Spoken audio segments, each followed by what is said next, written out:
Bien, dictée numéro 23, la Joconde, partie numéro 2. En 1515, vous l'écrivez en chiffres. En 1515, virgule, il est invité, toujours du passé composé.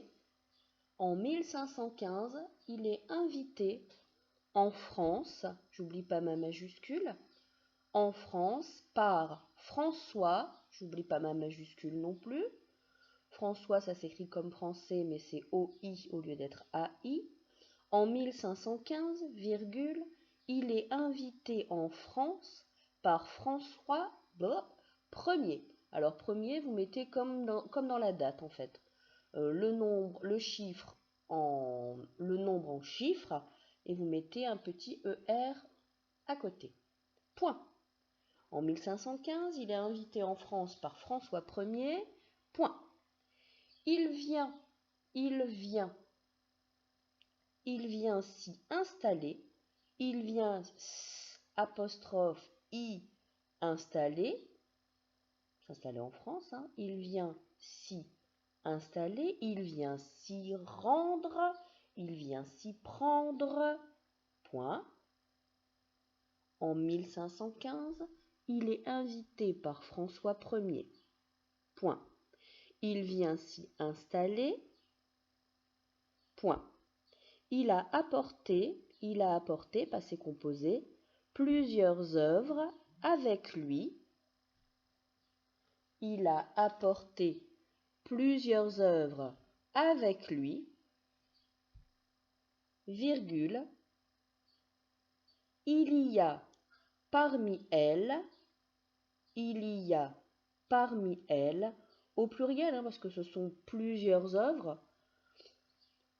En 1515, virgule, il est invité en France par François Ier, point.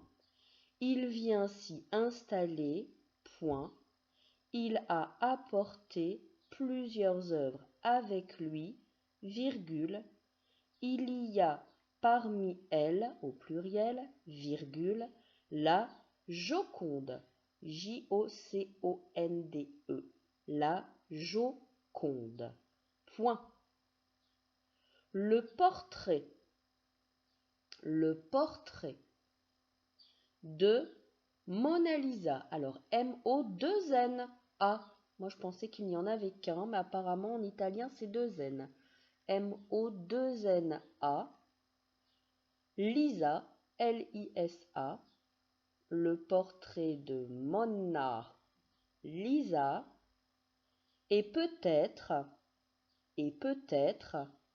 c'est le verbe être, hein, et peut-être, le tableau le plus célèbre, attention à vos accents, célèbre.